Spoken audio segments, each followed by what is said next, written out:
Bonjour à tous et bienvenue sur ma chaîne. Je me présente, je m'appelle Inès. Je suis jeune maman, j'ai 20 ans et je suis mère célibataire. Et aujourd'hui j'ai envie de vous faire part de mon expérience en tant que jeune femme qui accouche à 20 ans. Alors si vous voulez plus d'informations, suivez cette vidéo. Et n'hésitez pas à vous abonner. Seule, j'étais accompagnée de ma mère.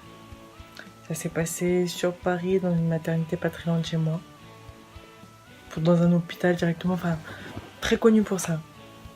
Et je vais vous raconter comment ça s'est passé. Et, sincèrement, il sortait des normes, en fait, qu'on nous impose dans tout ce qui est baby boom ou autre. Enfin, c'était pas du tout ça. Franchement, je le vois comme un accouchement paradisiaque. Bref, pendant toute ma grossesse, en fait, j'étais alitée. Depuis 3 mois et demi. Ma grossesse, j'étais alitée, j'étais en bas parce que j'avais souvent des saignements. Je suis assez fragile et le fait que je prenais pas du tout de poids au départ, ça n'a pas aidé les choses. Je fais 1m72, mais je faisais 52 kilos comme poids de base. Parce qu'au départ, au tout début de la grossesse, en fait, j'ai perdu 12 kilos sur mon poids normal. Du coup, j'enchaînais mes allers-retours en maternité, aux urgences. J'étais suivie chez moi par 2 sages-femmes, des puéricultrices, d'autres médecins qui venaient pour surveiller. J'avais plus le droit de sortir, plus le droit d'étudier. J'étais avec mon chien. De temps en temps, je sortais avec mon chien histoire de prendre l'air parce qu'à un moment, c'est surmontable. Mais bon, j'ai quand même réussi à tenir jusqu'à 37 semaines d'aménorrhée, donc c'est super. Surtout qu'à ce moment-là, on m'a dit oui, c'est bon, ton fils peut arriver à tout moment, il n'y a pas de souci. Il est en bonne santé, tout va bien se passer, donc je peux faire tout ce qui est pour. Du coup, oui, je disais, j'ai tout fait pour le provoquer. Alors, toutes les méthodes de grand-mère qu'on nous dit, oui, faut marcher énormément. J'ai attendu une semaine avant de changer de méthode. Après, j'ai commencé. Ouais. Après avoir tenté de marcher, de faire toutes les courses pas possibles, parce que bon, j'ai marché, je faisais les courses, je portais un maximum de choses autres. J'ai refait la chambre du petit, c'est-à-dire peinture, enduit, on enlève le papier peint, on pose des dalles de PVC, bref, je me suis amusée. Clairement, j'ai fait que ça. Je m'amusais, je bougeais un maximum. Ça voulait pas venir. Même pas une contraction. Sachant que pendant toute la grossesse, j'avais que ça. J'ai dit bon, d'accord. J'ai commencé à chercher sur internet toutes les méthodes pas possibles. Alors j'ai vu qu'il y en avait avec de la verveine. J'ai vu qu'on pouvait prendre de l'huile de ricin. J'ai vu qu'en fait, il suffisait de provoquer sa production d'ocytocine, qui est l'hormone qui provoque les contractions, pour pouvoir accoucher. Pour la provoquer, on peut manger des fruits genre mangue, ananas. Apparemment ça aide. Ou de la cannelle. Bref, j'ai essayé. Je suis partie danser parce que j'agence énormément. Je suis partie danser. J'ai bu énormément de jus d'ananas, de jus de bissap. J'ai pris de la mangue. Et j'ai tout fait. Jusqu'au jour où j'ai bu plus de 2 litres de verveine. Mais là, c'était clairement plus pour accoucher en fait. J'ai juste désespéré, j'avais soif. J'adore faire du thé, j'ai commencé à préparer des crêpes marocaines, je me suis amusée chez moi. Puis le soir même, je me sentais bizarre. J'ai sorti mes chiens. J'ai dit, il y a quelque chose qui est en train de se tramer. Vaut mieux que je m'occupe un maximum de mes chiens, que je vérifie les derniers préparatifs de ma valise, tout ce qu'il faut, parce que c'est pas sûr que je fasse la semaine. Je rentre chez moi de ma sortie, je suis fatiguée plus que d'habitude.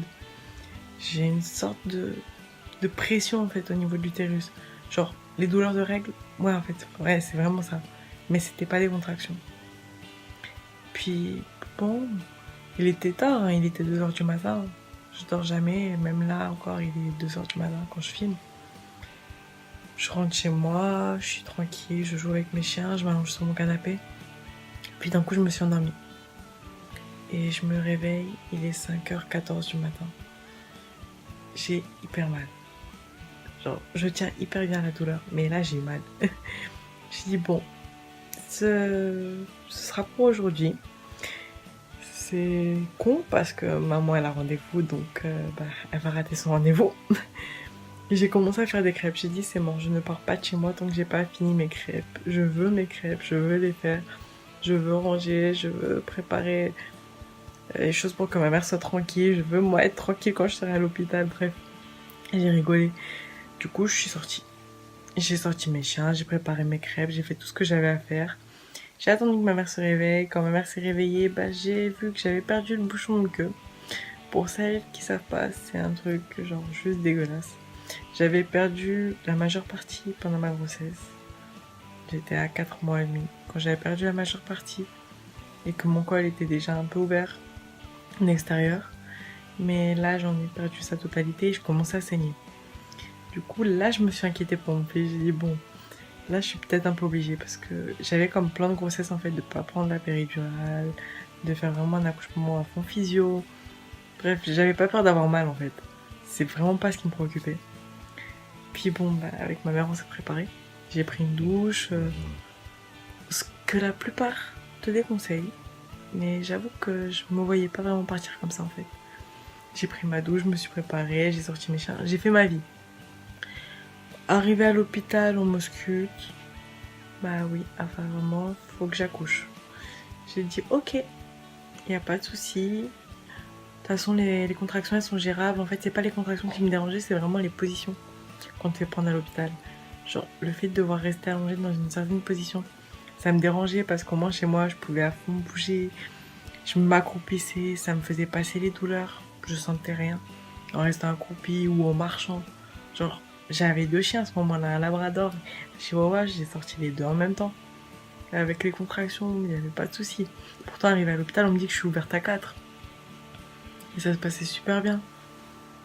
Après, on m'a fait passer en salle de travail. Je leur ai expliqué que voilà, je suis vraiment pas pour la péridurale. Mais je la garde quand même comme option. Au cas où. Là, à ce moment-là, il était quoi 11h30, midi. Puis, je suis restée, je rigolais avec ma mère, on a fait des vidéos. On jouait dans tous les sens. À un moment, ils m'ont piqué, ils m'ont mis une sorte de perfusion. Mais c'était que du sérum physiologique, enfin, histoire d'être bien au cas où. On attendait, on voit que chaque heure, la sage-femme revient. Puis c'est de plus en plus rapide. Puis au moment où je commençais à être ouverte à 6, en fait, j'ai commencé à faire une grosse crise d'angoisse. Parce que je suis devenue ultra claustrophobe. Et du coup, quand il n'y a pas de fenêtre, qu'il n'y a pas de porte, que je peux pas sortir, que je vois rien, je suis trop mal. J'ai commencé à taper une crise d'angoisse. Je pouvais pas me mettre dans la position que je voulais. J'ai commencé à sentir des douleurs, je pouvais plus respirer. J'ai dit c'est bon, faites un truc, mettez-moi la péridurale, faites un truc, je sais pas.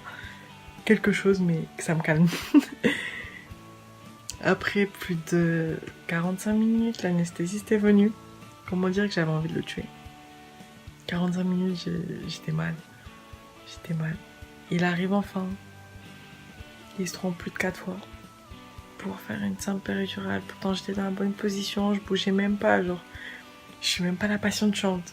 Je t'ai dit, pique-moi, c'est tout, fais ce que tu veux, pique. Non, il est obligé de piquer un peu trop à gauche. Du coup, au final, ça me paralysait une jambe. J'ai dit, non, là, c'est pas bon. Là, il faut piquer plus à droite. Enfin, c'était drôle. Après ça, il l'a enfin placé. D'un coup, je sentais plus rien. Ça, c'était le bonheur. Puis, bon, les minutes sont passées. D'un coup, j'ai ressenti un pic de douleur. J'ai dit, je crois qu'il va venir. C'est le moment. On a eu une seconde sage-femme qui est venue, qui avait peut-être pas compris ce que je disais. Puis elle a traficoté un truc sur la péridurale, ce qui fait que je la sentais plus du tout. Et j'étais encore plus mal. Pendant 5 minutes, ou juste après, ma sage-femme elle est revenue. Et là, au contraire, c'était super, j'ai expliqué. Ils ont vérifié, ils ont dit, bon, c'est peut-être le moment.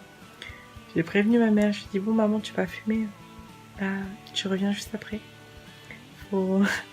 Va fumer, prends ton temps, mais après, sois prête. C'était drôle. Elle était toute émue, elle bougeait dans tous les sens. Puis, au final, c'était hyper rapide. Genre, tout le monde me disait que ça allait prendre des heures parce que c'est le premier accouchement. J'ai pas attendu plus que ça, 4 heures pour que je sois totalement ouverte. Après, on a pris 5 minutes pour essayer de faire en sorte que mon fils soit tourné dans le bon sens parce qu'il était pas tourné dans le bon sens. Comme par hasard, au moment où il voulait sortir. Du coup, après, on l'a arrangé. Ils m'ont dit qu'il fallait pousser comme au cours de préparation. J'ai jamais pu en faire. J'ai dit ok, je fais comment. Elles m'ont expliqué, elles sont super sympas, elles expliquent comment respirer. elles te disent que ça va forcément prendre du temps. Bref, ma mère, on l'a empêché de filmer au départ, parce qu'on lui disait comme quoi ça allait prendre du temps.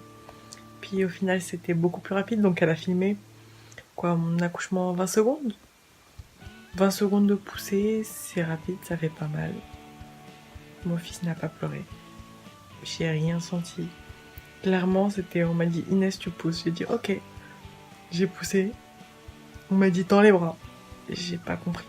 J'osais pas tendre les bras. Au départ, j'ai eu peur. Puis j'ai vu que c'était mon fils. J'ai dit waouh.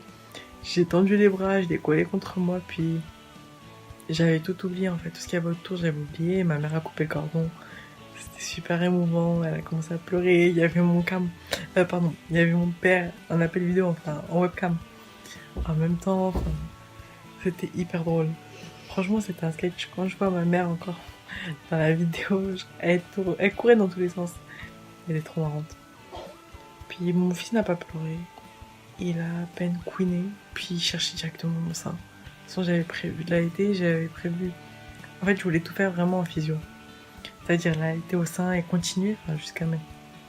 Je suis toujours au sein avec lui, pourtant il a plus de 3 mois. Et voilà. Ça s'est super bien passé. La péridurale, par contre, quand on l'avait un petit peu ratée, elle a duré plus longtemps possible et je l'ai sentie pendant 2 jours. En gros, j'avais encore ma jambe droite toute molle pendant 2 jours. Je pouvais pas vraiment m'appuyer dessus. Après, c'était pas vraiment dérangeant. L'accouchement s'est bien passé, j'ai pas eu d'hémorragie, j'ai eu une déchirure. Sincèrement, on m'a recousu. Bref, le lendemain, je pouvais déjà repartir à la scène. J'avais pas mal, j'avais pas de troubles particuliers en fait, dont on nous parle souvent. J'ai pas crié. Même quand j'ai fait ma crise d'angoisse, j'ai pas crié, j'ai juste pleuré. Parce que j'étais vraiment pas bien, je voulais de l'air, je voulais marcher, je voulais voir quelque chose de familier et je l'avais pas à ce moment-là. Malgré que ma mère ait tout fait pour me faire rire, ça passait pas. Puis j'ai même de la famille qui est passée à l'hôpital à ce moment-là. En fait, je sais pas comment on veut dire, mon accouchement, je trouve qu'il est pas du tout exceptionnel. C'est quand même pour moi le meilleur jour de ma vie parce que je l'ai rencontré, j'ai rencontré mon fils, c'est l'amour de ma vie. Mais c'est vraiment pas quelque chose de ouf. C'est pas oufissime, j'ai pas fait caca parce que c'était ma hantise. Clairement, je voulais pas. Je l'ai pas fait, j'ai pas fait pipi, on m'avait sondé avant. Je l'avais demandé parce que j'avais peur. Bref, elles ont été gentilles, les sages-femmes. Mon fils est arrivé très rapidement, il a pas pleuré, j'avais pas peur quand je l'ai pas entendu pleurer. De toute façon, il cherchait mon sein directement. Il voulait juste manger, lui, il était déjà prêt. Il était tout mignon, il faisait 49 cm et une petite crevette. L'accouchement, ça s'est super bien passé. Même le post-accouchement, j'ai eu une grosse déchirure, vraiment. Pour celles qui veulent un schéma, c'est-à-dire j'ai fait mon vagin à l'arrière. J'ai rien senti quand on m'a repris, j'ai rien senti en demain. Jusqu'à présent, j'ai bien cicatrisé. J'ai eu aucun souci. Je pourrais pas vous dire comment ça se passe avec la rature parce que moi je n'ai pas. Mais sincèrement, il n'y a pas de souci par rapport à ça. Faut vraiment pas s'inquiéter en fait, c'est pas ça. Ce qu'il y a de plus troublant. Dès lors en fait où on va se conformer au fait qu'un accouchement, il faut y avoir des cris, il faut y avoir de la douleur, ça va être ceci, ça va être ça. À ce moment-là, vous allez angoisser. Moi, je suis le genre de personne qui j'ai jamais eu peur du début. Même la péridurale, j'ai pas peur, au contraire, j'ai rigolé avec l'anesthésiste, je voulais voir les filles jusqu'au bout. Ils avaient tous peur que j'ai peur, mais en fait, non, pas du tout. Voilà. Tout ce que j'entendais sur la péridurale, c'était oui, c'est une grosse aiguille. Franchement, pour me tatouer, utilise de plus grosses aiguilles qui font entre guillemets plus mal. Donc, ça, non, c'est vraiment juste propre à chacun. Ça dépend de comment vous êtes accompagné en fait sur le moment. Dès lors où vous allez avoir un réel accompagnement, tout va bien se passer. Mais si les personnes avec lesquelles vous êtes sont là pour vous stresser, automatiquement ça va bien se passer. Ce sera tout pour ma vidéo. Je suis nouvelle, donc n'hésitez pas à vous abonner. Je vais faire d'autres vidéos en ce qui concerne comment ça se passe avec bébé, pour soigner ses maux style colique, poussée dentaire parce que je suis à fond dedans en ce moment, c'est juste affreux pour lui. Et je vais vous dévoiler toutes mes petites techniques et astuces en tant que mère célibataire ou autre, parce que je pense que ça fait toujours du bien d'avoir un peu d'aide. Moi je sais que Depuis le début, je m'en sors toute seule. Même si que ma mère m'en propose, ma famille est à fond derrière moi. Ils veulent absolument m'aider, mais je veux vraiment pas en fait. Je suis hyper indépendante. J'adore faire les choses de par moi-même et j'adore suivre mon instinct. Parce que quand on nous parle d'instinct maternel, c'est vraiment... C'est bestial. C'est bestial parce que ça vient tout seul. Il y a des choses, des gestes, des attentions qu'on va avoir envers ses enfants qui sont totalement différentes de ce qu'on peut imaginer. C'est des choses qui viennent. Je saurais pas comment vous dire, moi je savais pas changer une couche, le premier enfant que j'ai tenu dans mes bras c'est lui. Je savais rien faire avec un bébé, j'avais peur de ça. Puis tout est venu si vite et tout est venu si naturellement que au final je regretterai pas et je regretterai jamais. Mais c'est pour vous dire, à la maternité, les 3 jours que j'ai passés, je n'ai pas voulu le lâcher. Je leur ai dit, je le garde dans ma chambre, même si que je ne dors pas, j'en ai rien à faire. Il reste dans ma chambre, il est dans son lit, tout se passait bien. Dès lors où on nous décollait, lui et moi, ça n'allait pas aussi bien pour lui que pour moi.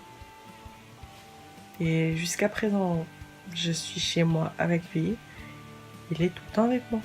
Du moins, pas tout le temps, mais la majeure partie du temps, je préfère l'avoir avec moi ou du moins être en sa présence. Histoire que lui, il puisse s'habituer à ma présence, moi je m'habitue à la sienne et comme ça, tout se passe bien pour nous deux. Pour ça. Mais bref, tout ça, j'aurai le temps de vous l'expliquer dans une autre vidéo parce que je suis très bavarde. Je parle énormément et là, ça se voit.